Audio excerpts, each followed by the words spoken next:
Presentamos el programa que educa, orienta y previene enfermedades a través de la información. Con ustedes, un médico para curar a Moca. La satisfacción de poder servir a los demás.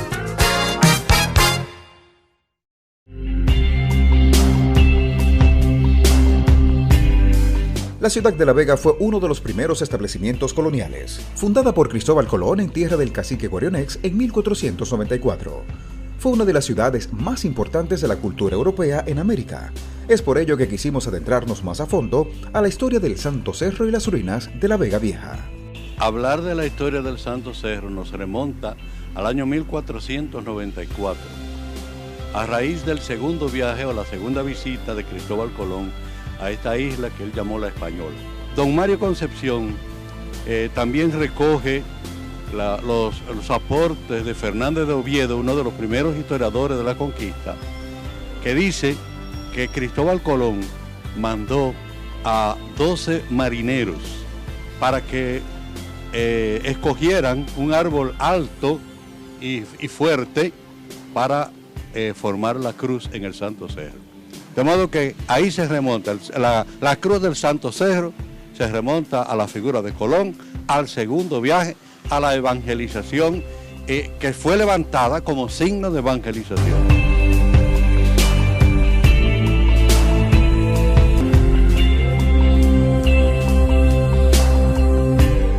La Virgen de las Mercedes es la patrona del pueblo dominicano.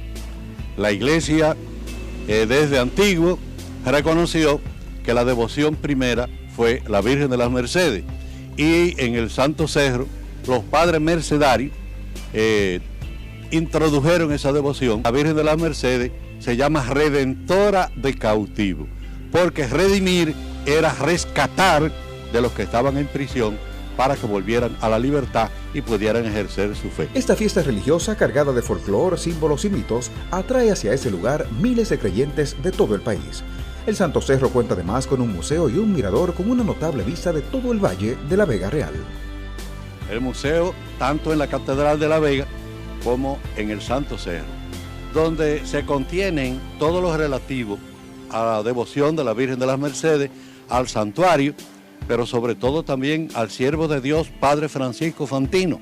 Precisamente cuando en el año 1494 Cristóbal Colón llegó a este sitio, se quedó asombrado, se quedó admirado, se quedó como arrojado por la hermosura del Valle de La Vega.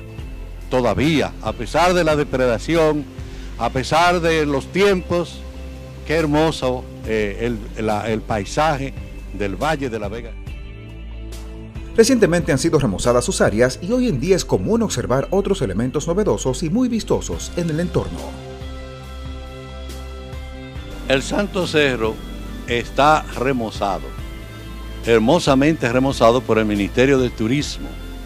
Las calles, la subida al Santo Cerro, el museo, el santuario y la cruz de la evangelización, todo lo principal de la evangelización y de la historia del Nuevo Mundo, aquí concentrado en La Vega y en el Santo Cerro. La Vega Vieja presenta hoy, luego de muchos años de excavaciones arqueológicas, apenas un 10% de cuanto allí existe. El fuerte de La Vega se conserva en muy buenas condiciones, así como pisos y muros de muy diversas casas y dependencias del poblado. De esta villa se enamoró el almirante europeo, quien se atrevió a decir además que jamás había visto cosa igual. Una tierra tan hermosa, exuberante en su naturaleza. Las ruinas de la antigua ciudad de La Vega está conformada primeramente por el bastión de la fortaleza primera, que era una obra de conquista que se levantó ahí en La Vega, alrededor del cual se hizo la primitiva ciudad de la Concepción de La Vega. Una de las pocas ciudades que existen hoy que fue fundada por Cristóbal Colón, La Vega. Y él le puso el nombre de la Concepción de La Vega, para significar el misterio de María concebida sin pecado original. Fuimos testigos de las osamentas de cientos de indígenas que allí permanecen, la mayoría en una fosa común y otros aún pueden verse sus huesos solo cubiertos por una hoja de zinc.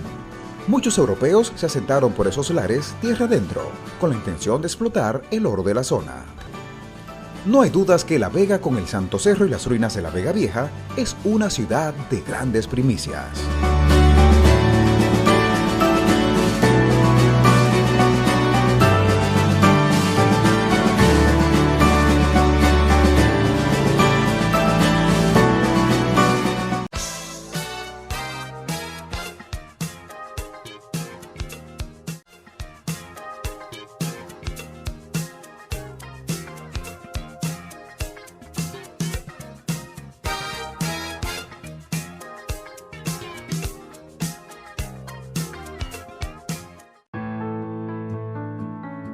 El bombero voluntario es una pasión, es una profesión, es una historia de vida.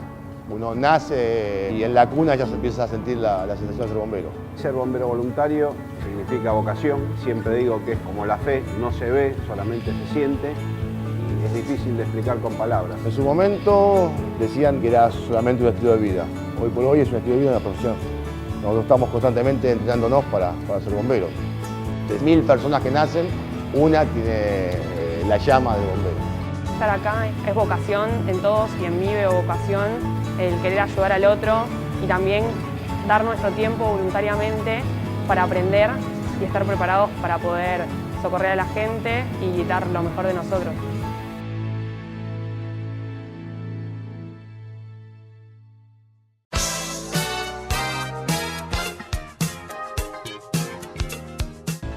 Aquí tu médico amigo. Te habla el doctor Carlos Sidre, internista en Puerto Rico. Hoy les quiero hablar de un tema que pienso que es de suma importancia. La alimentación es vital para la salud de los pacientes.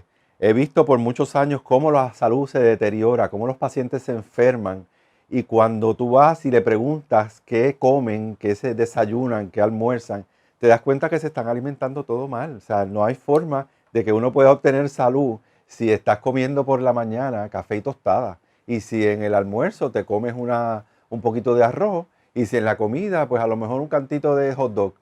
No hay manera de que las enfermedades se puedan mejorar y que el paciente no se enferme. Así que por eso yo quiero hablarle hoy del tema. Es algo que yo entiendo que es generalizado. La gente va al colmado y cuando llegan a la casa lo que traen son exceso de alimentos que lo que hacen es un daño.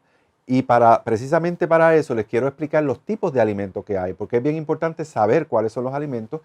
Y para eso les voy a enseñar esta tablita que tengo aquí, que resume con mucha facilidad los tipos de alimentos que tienen que comer y cómo los van a diferenciar. Lo importante es que los sepan diferenciar. Primero, tenemos aquí los alimentos tipo A, que son los alimentos que adelgazan. Esos son los alimentos que son los más importantes de cierta manera porque son alimentos que van a crear en el cuerpo proteínas, van a crear tejido, van a crear sangre, van a ayudar a la regeneración de tejido, de los músculos, de los tendones, de los cartílagos y de los ligamentos.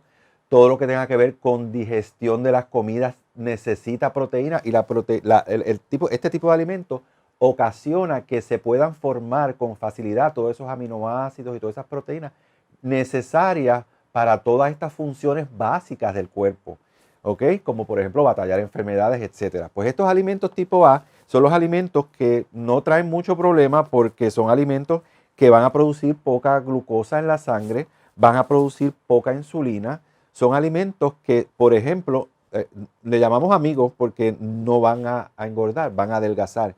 Y ejemplos de estos alimentos son las carnes, el pollo, el pavo, el pescado, los mariscos, queso, jamón, huevo, los vegetales, los jugos de vegetales, las almendras, las nueces y las ensaladas. Son alimentos que tienen esa particularidad y es bien importante diferenciarlos. Por otro lado, tenemos aquí el problema de la película, que son los alimentos E, que son los alimentos que engordan, que no es que no se puedan comer, se pueden comer, pues si yo le digo a usted que no se lo coma, yo estoy seguro que se lo van a comer. Pero necesitamos saber cómo comérselo. Eso es el punto más importante. Y los alimentos tipo E, vuelvo y digo, son alimentos enemigos o son alimentos que engordan. ¿Por qué? Porque están produciendo mucha cantidad de azúcar, están produciendo mucha cantidad de insulina y causan, como dicen en Manatí, un desmadre metabólico. Metabólico quiere decir que no se puede generar energía en el cuerpo para que uno pueda llevar todas las funciones que el cuerpo tiene que llevar a cabo. Y si uno no tiene energía, estás frito. No puedes sentirte bien, te vas a deprimir, te van a afectar las enfermedades más de la cuenta. Y son alimentos como, por ejemplo, que ya ustedes están viendo aquí, el pan, la pasta, la harina, los arroces, el plátano, la papa, los tubérculos, los cereales, las avenas. Las avenas es la primera de esta lista. Los chocolates, la leche, los jugos de fruta, los refrescos azucarados, que realmente yo los quitaría de esta lista porque esos refrescos no los deben ni probar, porque eso lo que hace es un daño horrible. Bueno, pues para que ustedes vean cómo y qué proporción tenemos que llevar con estos alimentos, tengo otro chart aquí para que lo vean. Básicamente es haciendo lo que se conoce la dieta 3x1. Es algo bien sencillo. Esa dieta tú vas a comer 3 porciones de los alimentos que adelgazan y 1 porción de los alimentos que engordan.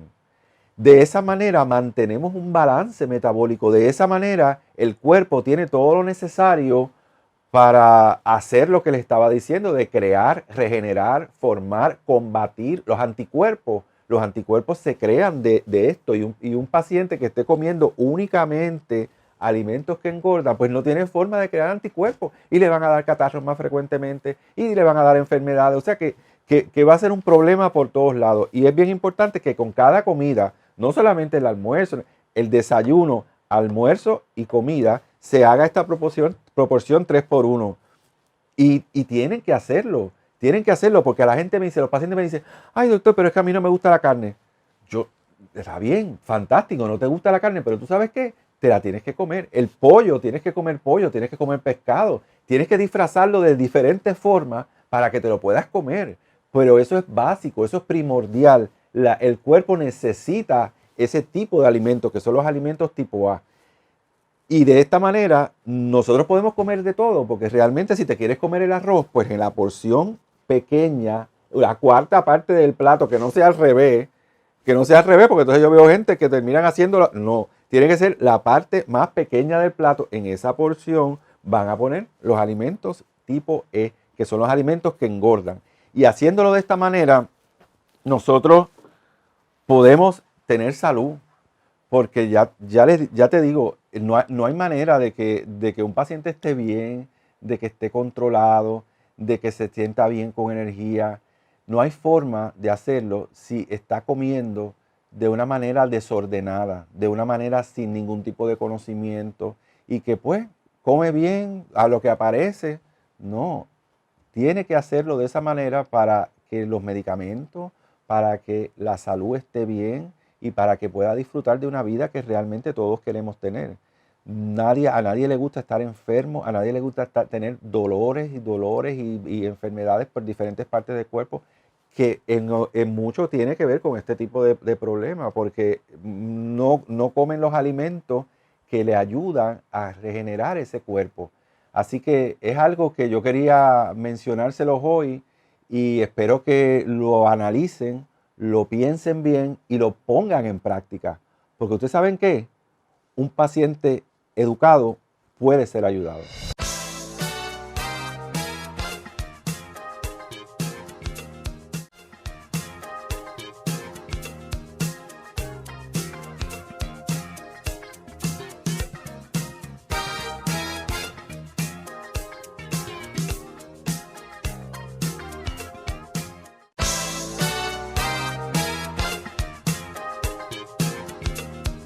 Sin un tratamiento específico y sin una vacuna en el horizonte cercano, la única defensa que tiene nuestro organismo frente al nuevo coronavirus es el sistema inmunológico. De cómo responda a la infección dependerá en gran medida que suframos desde síntomas leves, como tos seca, dolor de garganta, cansancio y fiebre, hasta en el otro extremo del espectro, insuficiencia respiratoria, shock séptico, falla multiorgánica y riesgo de muerte. En este video te voy a contar cómo funciona el sistema inmunitario y cómo se activa cuando entra en contacto con el coronavirus. El sistema inmunitario es una red compleja de células, órganos y tejidos que trabajan en conjunto para defendernos de los microorganismos y sustancias tóxicas que podrían enfermarnos, como los hongos, los parásitos, las bacterias y los virus que están presentes en el mundo que nos rodea. Es algo así como un microejército que combate enemigos externos. Todos nuestros órganos contienen células del sistema inmune y estas también están en la sangre. Son los leucocitos, que son los glóbulos blancos, y en la linfa, que es el líquido transparente que recorre los vasos linfáticos. Y aunque las células inmunitarias se originan en la médula ósea y hay lugares donde se concentran más, como los ganglios linfáticos, las amígdalas, el vaso o el timo, podemos encontrarlas en la piel, las mucosas, los pulmones, el aparato digestivo y en todos los rincones del cuerpo. Cuando aparece un patógeno, un microorganismo como por ejemplo el coronavirus, el sistema inmune responde de dos maneras que funcionan en equipo. Primero, se activa la respuesta innata, que por lo general basta para eliminar a los agresores. En esta fase aumenta el flujo de sangre hacia la zona infectada y de los vasos sanguíneos salen células y determinadas sustancias como proteínas y citocinas para tratar de detener la infección. Por eso esa parte del cuerpo aumenta de tamaño y se pone roja y caliente. Esta reacción es la que mantiene, digamos, la primera línea de defensa, mientras el sistema inmunitario desarrolla su otra artillería, la respuesta adaptativa. Esta se demora unos días en llegar y es la encargada de formar los famosos anticuerpos. Y esta respuesta tiene una particularidad fundamental: tiene memoria. Es decir, recuerda los patógenos con los que tu cuerpo entró en contacto en el pasado y por eso sabrá cómo combatirlos en el futuro. Esto significa que si nos contagiamos una vez con el coronavirus, no deberíamos contagiarnos una segunda, pero esto solo es en teoría, porque como es un virus muy nuevo, hay muchas cosas que todavía no sabemos de él. Además, hay que tener en cuenta que los virus mutan. Esto quiere decir que si te infectaste, por ejemplo, un año con el virus de la gripe y al año siguiente el virus que circula por ahí es otra cepa, corres el riesgo de volver a infectarte, ya que estar protegido de una cepa no te va a proteger de la otra. Ahora, ¿cómo reacciona el sistema inmune frente a este virus en particular? Como sabemos todavía muy poco sobre él, los científicos deducen cómo responde el sistema inmune a partir de lo que saben de sus primos, que se le parecen bastante, y que son el síndrome respiratorio agudo grave, SARS, y el síndrome respiratorio de Medio Oriente, MERS. Y lo que suponen que ocurre es lo siguiente: una vez que el virus entra al cuerpo por la boca, la nariz o los ojos, el sistema inmune trata de evitar que entre en nuestras células, el único lugar donde es capaz de reproducirse. Y para hacerlo, el cuerpo produce una proteína que se llama interferón, que no lo deja pasar. Pero como este virus es muy astuto, lo que hace, al parecer, es inhibir la producción de interferones. Ahora bien, si el virus logra entrar a la célula, el sistema inmunitario trata de destruirla por un mecanismo que se llama apoptosis, que es una muerte celular programada. Lo que se cree es que el coronavirus también es capaz de interferir en este proceso, y no solo eso, se cree que también interfiere con la producción de anticuerpos. Así como te lo cuento, el coronavirus parece un enemigo infalible, pero hay que destacar que en el 80% de los casos, la respuesta del sistema inmunitario al coronavirus es efectiva. Y por eso hay muchas personas asintomáticas o con síntomas leves. Es en el 20% restante donde el cuadro se complica. Cuando el sistema inmune no puede bloquear al virus, entra en las células y se reproduce, avanza por la garganta y las vías respiratorias hasta llegar al pulmón. Y cuando estas células infectadas empiezan a morir de forma descontrolada, el sistema inmune responde con otro tipo de células que buscan detener este proceso. En los casos más graves, lo que termina sucediendo es que estas células que envía el sistema inmunológico provocan una inflamación generalizada de todo el pulmón. Incluso la inflamación puede ir más lejos y afectar a otros órganos. Y esto como consecuencia puede provocar lo que los médicos llaman choque séptico.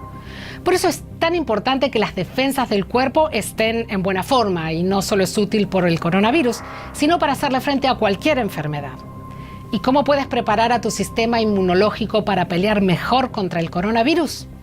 Con una dieta saludable y variada, durmiendo una cantidad de horas suficiente, haciendo ejercicio moderado todos los días y evitando el exceso de alcohol, el tabaco y el estrés.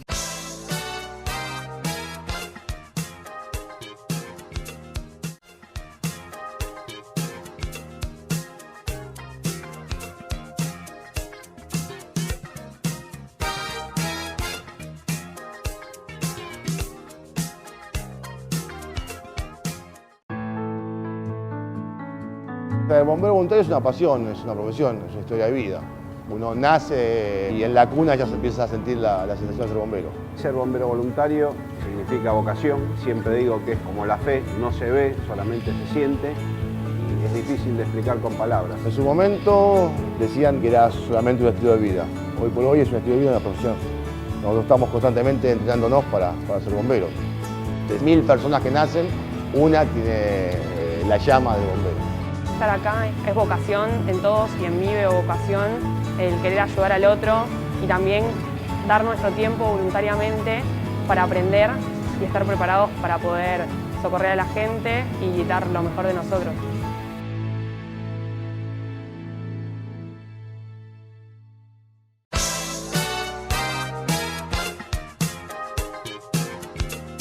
El día de hoy hablaremos sobre las principales diferencias entre los medicamentos llamados de patente o de marca, los genéricos y los medicamentos similares. Lo primero que hay que considerar es que todos los medicamentos tienen un ingrediente activo, esto es, el que tiene una acción farmacológica, una acción inmunológica o metabólica. Entonces, ya sabiendo esto, hay que saber que un medicamento de patente es un medicamento que lleva el nombre dado por el laboratorio que desarrolló el medicamento. Este medicamento de patente o comercial es fabricado de manera exclusiva por este laboratorio, a diferencia de un medicamento genérico, el cual se podría decir que es una réplica del medicamento patentado. Una vez que se pierde una patente, ya se puede manufacturar el medicamento con el mismo ingrediente activo y generalmente se les va a conocer por el ingrediente activo en vez de un nombre comercial.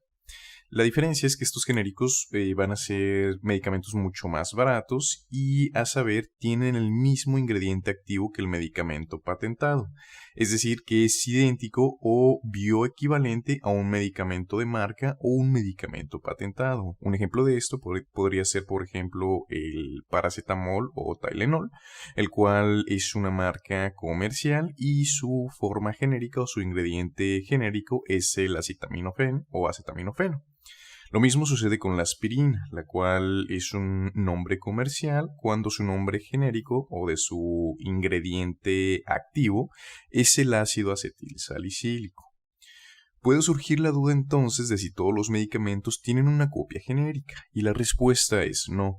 Si bien todos los medicamentos tienen un nombre genérico o un ingrediente activo, el cual corresponde al principio activo, como ya lo hemos mencionado, muchos de los medicamentos nuevos no tienen una copia genérica. Esto es debido a que la farmacéutica, quien manufacturó el medicamento, tiene la patente sobre el ingrediente activo. Una patente significa que solo quien creó la versión patentada podrá vender el medicamento, y esto es generalmente durante 20 años. 20 años es lo que le va a durar el derecho de exclusividad para solamente quien desarrolló este medicamento pueda venderlo. El fabricante va a tener este derecho de exclusividad con el fin de recuperar su inversión. Cuando este tiempo expira, otras compañías pueden crear las copias o las réplicas genéricas del medicamento patentado. La diferencia entre un medicamento genérico y uno no patentado, entonces, es que el genérico puede tener diferente color, textura, forma o sabor que la marca o medicamento patentado, y usualmente va a ser menos costoso. Entonces a alguien le puede surgir la duda de por qué cuestan menos. Hay que saber que quienes producen medicamentos genéricos pueden cobrar menos que quien creó y desarrolló la patente, debido a que no tienen que pagar por el desarrollo del medicamento. El desarrollo de un medicamento puede ser muy costoso y tomar muchos años, y es por esto que los medicamentos con patente o comerciales son más costosos. Para darnos una idea, el proceso de producir un fármaco generalmente tarda de entre 10 a 20 años. Esto es debido a que, a grandes rasgos, se tiene que estudiar la estructura química del medicamento, se tiene que evaluar los efectos que tiene en el cuerpo y cómo se metaboliza, los efectos tóxicos de este fármaco, cómo se puede producir a gran escala. También se tiene que pasar por 3 fases de un desarrollo clínico en la que se valoran efectos secundarios y riesgos. Esto, en una primera etapa, se va a realizar en animales para después estudiarse la función del fármaco en humanos, y después se realiza a una gran escala. Después, se tienen que cumplir con distintos criterios para la aprobación por las autoridades sanitarias. Esto depende de cada país. También se tiene que vigilar el fármaco y sus efectos tras la comercialización. Asimismo, la farmacéutica tiene que pagar por la publicidad con la que se va a estar comercializando este medicamento, y es por esto que se les da un derecho de exclusividad cuando lanzan el medicamento al mercado. Esto es pues para recuperar toda la inversión y pues los años que se llevó en todo este proceso. Otra pregunta que puede llegar a surgir es si los medicamentos genéricos son tan buenos como los medicamentos de patente o los medicamentos comerciales. Y la respuesta es sí. Quien crea un medicamento genérico debe de seguir los mismos lineamientos acerca de la estructura química, la seguridad, la potencia, la calidad y la pureza como los medicamentos de patente. El gobierno exige que se prueben los genéricos para asegurar que funcionan de la misma forma que un medicamento de patente. Esto se realiza por medio de una serie de estudios como de bioequivalencia, de extensiones y pruebas in vitro, entiéndase en laboratorio. Y ya por último, entonces, abordando los medicamentos que se denominan similares, hay que saber que no son lo mismo que los medicamentos genéricos, mucho menos que los medicamentos de patente. Si bien tienen el mismo principio activo que un medicamento de patente con nombre comercial, y también pues tienen el mismo principio activo que el genérico, estos medicamentos similares no han pasado pruebas para demostrar que su comportamiento en el cuerpo humano es igual a los otros dos que ya mencionamos. Aun cuando tengan el mismo principio activo, forma farmacéutica, la cantidad del fármaco la cantidad del fármaco, hay que saber que la forma de preparación o los aditivos que se usen en su elaboración pueden hacer variar su comportamiento dentro del organismo, por lo que los medicamentos similares no pueden considerarse intercambiables. Estos medicamentos son mucho más baratos que el medicamento comercial o patentado o el medicamento genérico, debido a que, de nuevo, quien produce este tipo de medicamentos no tiene que recuperar la inversión de la investigación y los años de desarrollo que cuesta crear un fármaco, como lo tienen que hacer los laboratorios o las farmacéuticas que generan pues, los medicamentos con patente o comerciales, y pues no tienen que recuperar la inversión de las rigurosas pruebas de intercambiabilidad a las que se someten los medicamentos genéricos. Y bueno, estas son las principales diferencias entre estos tres grupos.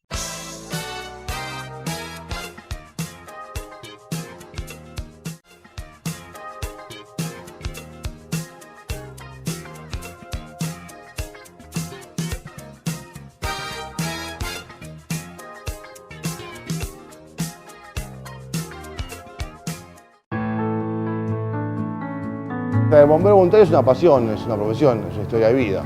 Uno nace y en la cuna ya se empieza a sentir la sensación de ser bombero. Ser bombero voluntario significa vocación. Siempre digo que es como la fe, no se ve, solamente se siente y es difícil de explicar con palabras. En su momento decían que era solamente un estilo de vida. Hoy por hoy es un estilo de vida, una profesión. Nosotros estamos constantemente entrenándonos para ser bomberos. De 1000 personas que nacen, una tiene la llama de bombero. Estar acá es vocación, en todos y en mí veo vocación, el querer ayudar al otro y también dar nuestro tiempo voluntariamente para aprender y estar preparados para poder socorrer a la gente y dar lo mejor de nosotros.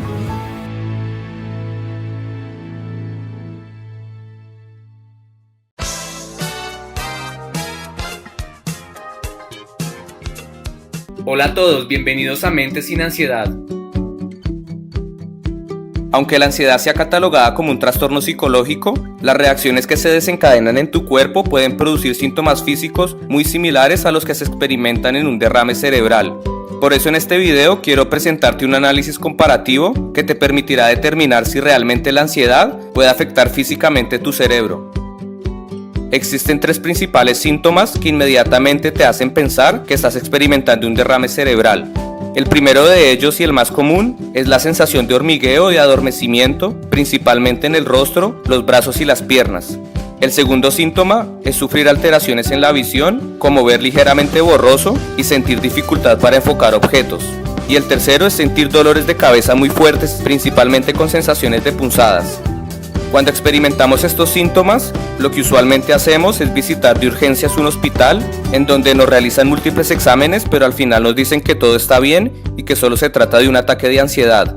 Al no estar muy convencidos, buscamos por internet y encontramos que los síntomas están directamente relacionados con un derrame cerebral, lo que inmediatamente nos llena de más pánico y más ansiedad.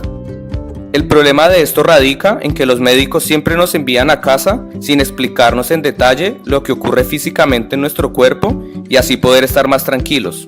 Por eso a continuación te explicaré lo que realmente sucede a nivel físico en cada caso, tanto en el derrame cerebral como en el ataque de ansiedad, para que de esta manera tú puedas entenderlo mejor y estar mucho más tranquilo.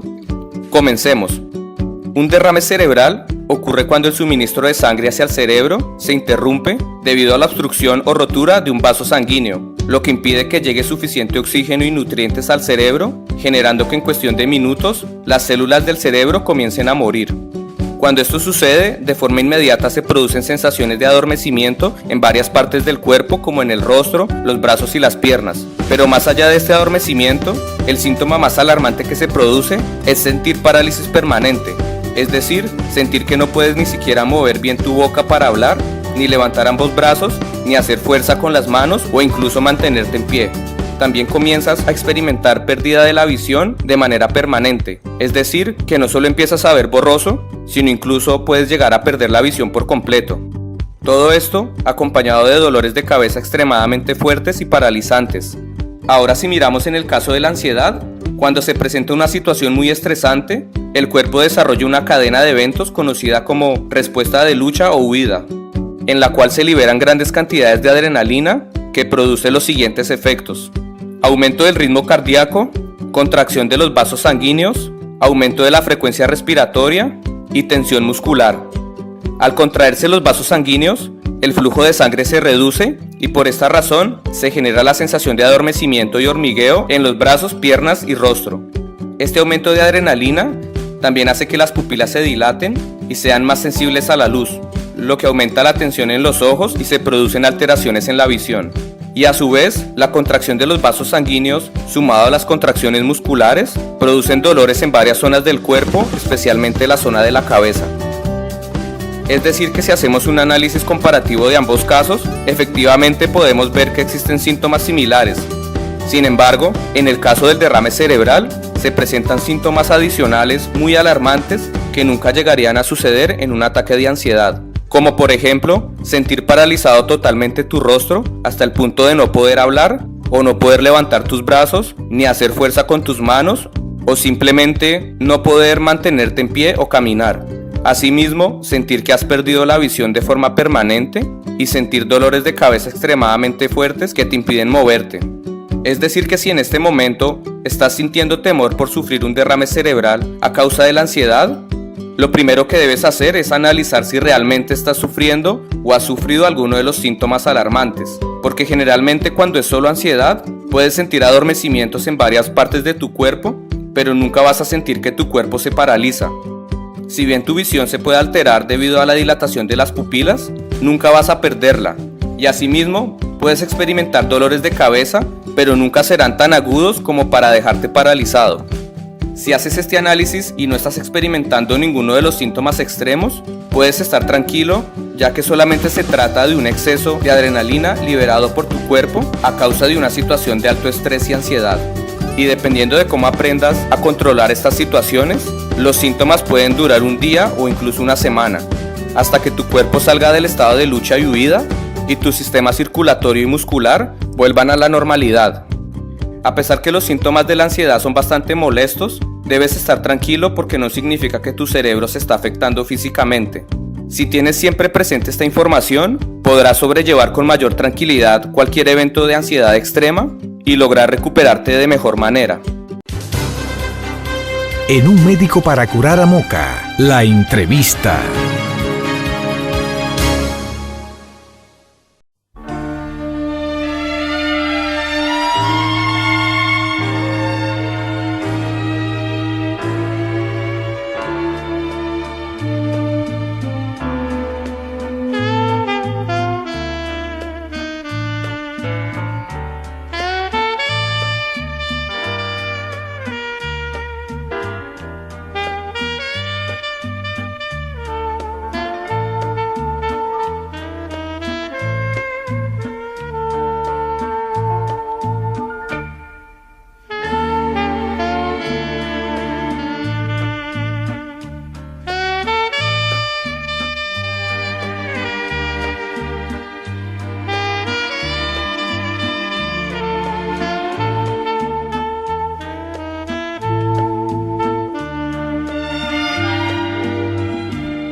Señores, buenas tardes a todos ustedes que siempre están con nosotros en este su programa, Un Médico para Curar a Moca. Y hoy, doctora, usted también muy bella. Nosotros estamos en la casa de unos amigos de siempre, unos amigos que son historia, unos amigos que son hechos importantes en la vida social dominicana y sobre todo en la vida de Moca, en la vida social mocana. Así es que, doctora, ¿qué usted opina? ¿Usted le da la bienvenida o se la doy yo? Usted quiere llevarse ese honor, ¿verdad? Bueno, sí, como siempre le digo que le vamos a presentar familias en valores, familias que en realidad vale la pena conocerlo, y muchas personas, yo sé que sí, que saben su historia, y esta historia permanecerá para siempre. Pero al mismo tiempo nosotros queremos que esta entrevista quede como ustedes en realidad están pensando. Nosotros le damos la buenas tardes a Panchico, porque Panchico es historia aquí en nuestro país. Pero al mismo tiempo Ana María, que viene siendo también una persona conocida, pero con una templanza y un valor enorme. Nuestra amiga. De parte de una gran mujer se oculta un gran hombre en este caso. Un gran caballero, Francisco Fabio Francisco y Ana María Brache. Nosotros queremos hacerle una pregunta. En realidad, antes que todo, me gustaría que ustedes se presentaran. Para mí es un placer, complacer a mi querido doctor y su esposa y darle las gracias. Yo soy Fabio Francisco Fiallo, me dicen Panchico. ¿Cómo le digo? Para mí es un honor recibir al doctor López y a su señora esposa. Aquí le dejo a mi señora esposa. Gracias. Yo soy Ana María Brache, nacida y criada en La Penda de Guanábano, y con educación escolar en Moca y después en Santo Domingo. Y ya mucha gente conoce parte de mi historia, como dijo Moraima. Mis padres, Rafael Brache Esteves, y mi mamá, Ana Rita Rojas de Brache, más conocida, la conocían como Victoria, más que como Ana Rita, los dos muertos. Sí, pero yo como que lo veo a ustedes y pienso que ustedes no rompen un plato, ni Panchico ni Ana María. Yo creo como ustedes tienen que decirnos cómo ustedes se conocieron, porque no puede ser que una gente lo presentara a ustedes. Yo creo que Panchico, tú conociste a Ana María te conoció a ti, y ustedes seguro se dijeron algo. Tú seguro le dijiste que le caía bien. Cuéntanos un poquito sobre eso. ¿Cómo ustedes se conocieron, Panchico? Bueno, nos conocimos porque ella fue a estudiar a Santo Domingo, ya yo viví en Santo Domingo, y viene siendo tía mía, hija de hermana de mi madre, de padre. Hizo una pequeña fiesta, ella se llama Yolanda Cabrera, y ella fue y yo fui, ahí nos encontramos, comenzamos a bailar y empezaron los primeros piropos. Corroborando lo que él ha dicho, efectivamente yo me fui, apenas tenía 16 años, a estudiar a la Universidad Farmacia, en la UNFU, y lo conocí así como él dijo, en una fiesta, y nada, comenzaron, pero eso pasó mucho tiempo como para concretar algo, porque el amigo aquí era muy travieso. Y háblenme de sus vacaciones, todas aquellas forma de ustedes vivir, compartir junto a la familia.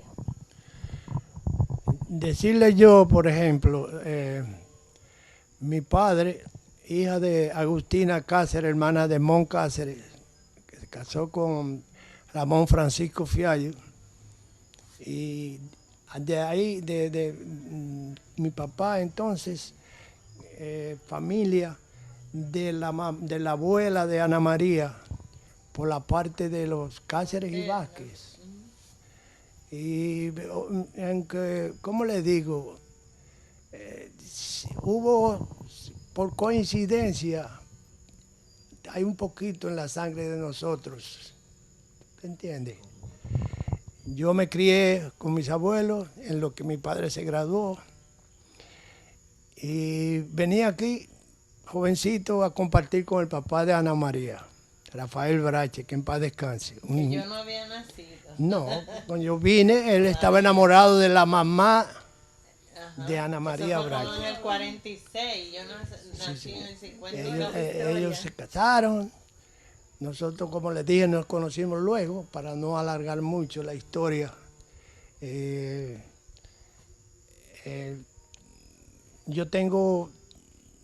Somos 6 hijos del matrimonio de Blanca Cabrera y mi papá Fabio Fiallo Cáceres.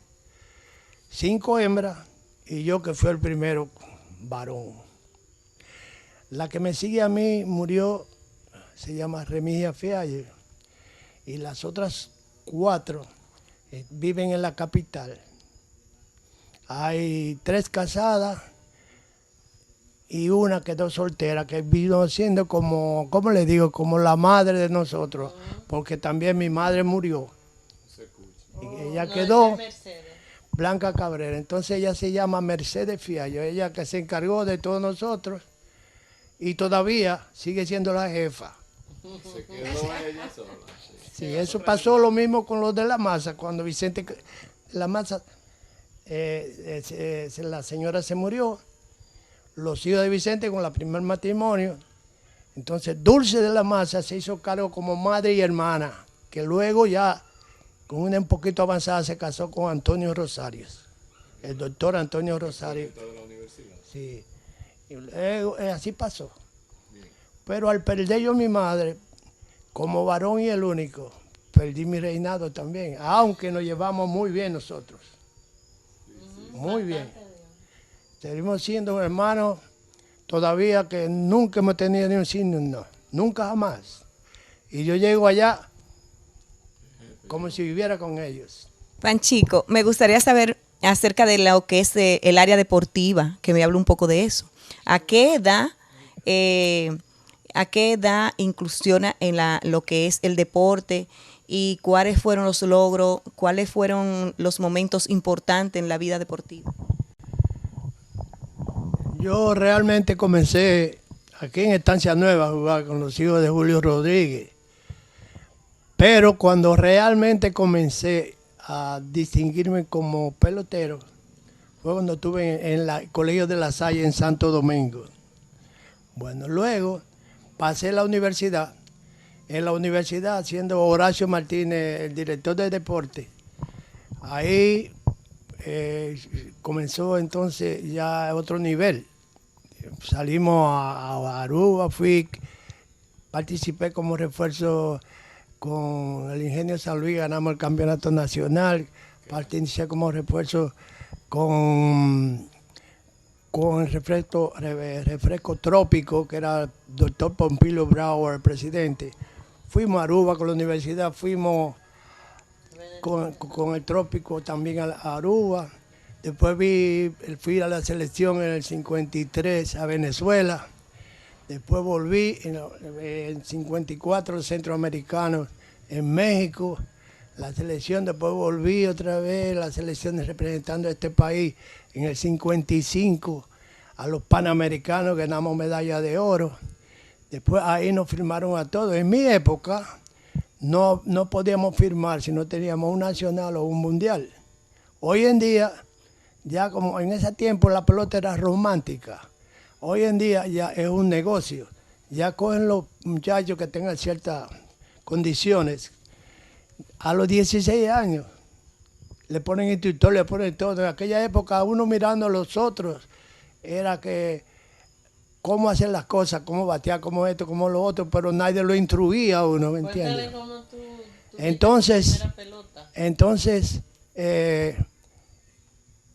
me firmaron, caí a los Orientales, jugué 2 años con ellos, me pasaron para el Licey, jugué 1 año con ellos, jugué 2 años con las Águilas, y después pasé al Escogido, jugué 4 o 5 años, si hoy no me recuerdo, con el Escogido. Soy escogidista, viendo si aguilucho antes de ser profesional.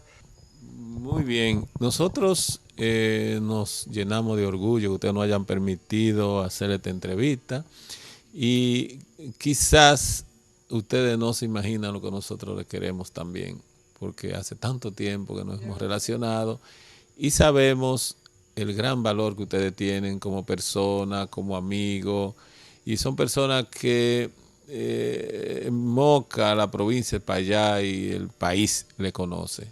Doctora, ¿usted quería añadir algo? Bueno, este es un momento especial donde Ángel se expresó, y eso es cierto, nosotros lo queremos de corazón y compartimos muchos momentos especiales con nuestros hijos y pasamos momentos que en realidad lo vivimos. Y lo importante es que estamos aquí y que en estos momentos yo sé que Francisco y Helio, que son los hijos de Ana María y de Panchico, nos están viendo. Desde aquí le mando un ferviente abrazo y que Dios me lo bendiga siempre. Y nosotros sabemos los sentimientos de sus padres y por eso nosotros los vamos a premiar en esta noche. Sí, yo no quiero que nosotros concluyamos esta entrevista sin darle un saludo especial a las familias mutuas, a la muchacha de la capital, Panchico, tus hermanas, y también a los hermanos y las hermanas de Ana María. Y recordar que no fueron unos ni dos viajes que nosotros fuimos a llevar de todos muchachos porque jugaran pelota y salieran peloteros, Panchico, así que el esfuerzo fue compartido. Pero lo que pasa con Helio, que Helio tuvo problemas, usted sabe, ya al final, pero era bastante bueno. Y tuvo problemas de enfermedad y por eso se retrasó. Porque inclusive él con el asunto de la enfermedad perdió 3 semestres y un verano, pero nada.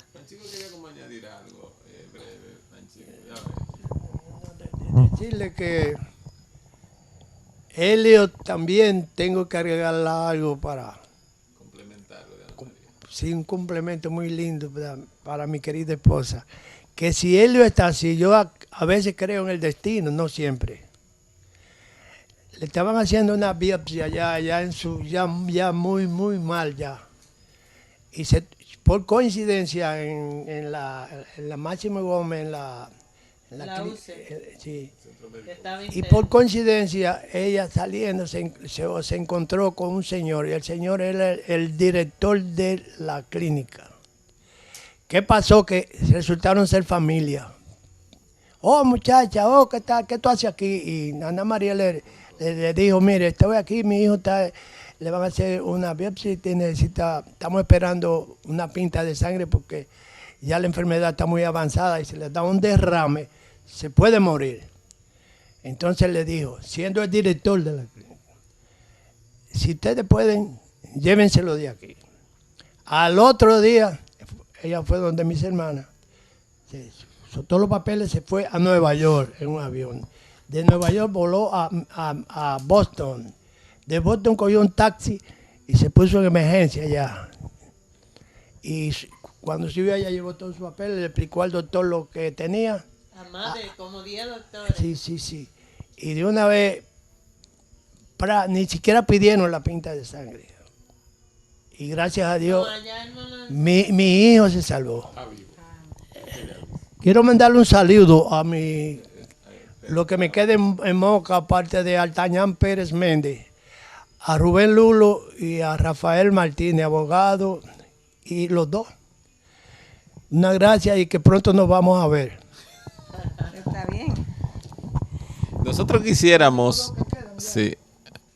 quisiéramos, de Juan Marichal, de tus amigos, está vivo también. Juan Marichal. Sí, a Manico, que lo he llamado muchas veces para Año Nuevo, para el día de su cumpleaños, y no he tenido la suerte de poder comunicarme con él. Aparte de que le agradezco muchísimo por haber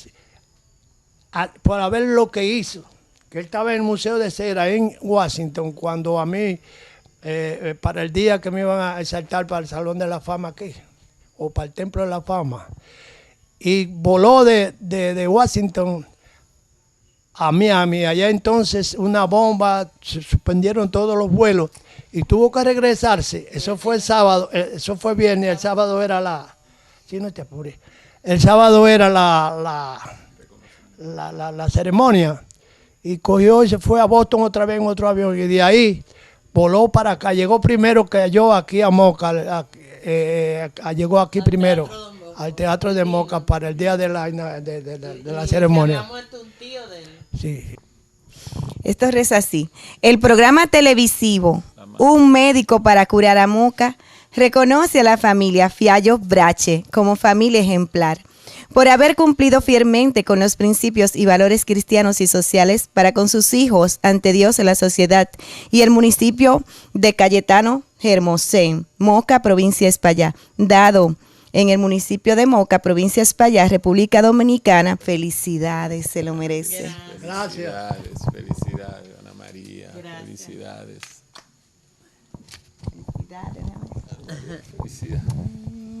Felicidades. Felicidades, Panchico.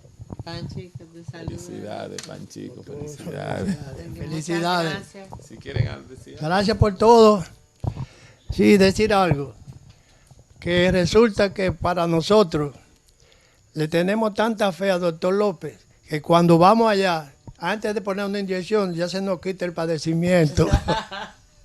Sí, yo siempre digo... Y los hermanos de Ana María lo conocieron por nosotros. Y ya ellos no tienen otro doctor que no sea doctor López. Hemos presentado el programa que educa, orienta y previene enfermedades a través de la información. Con ustedes, un médico para curar a Moca. La satisfacción de poder servir a los demás.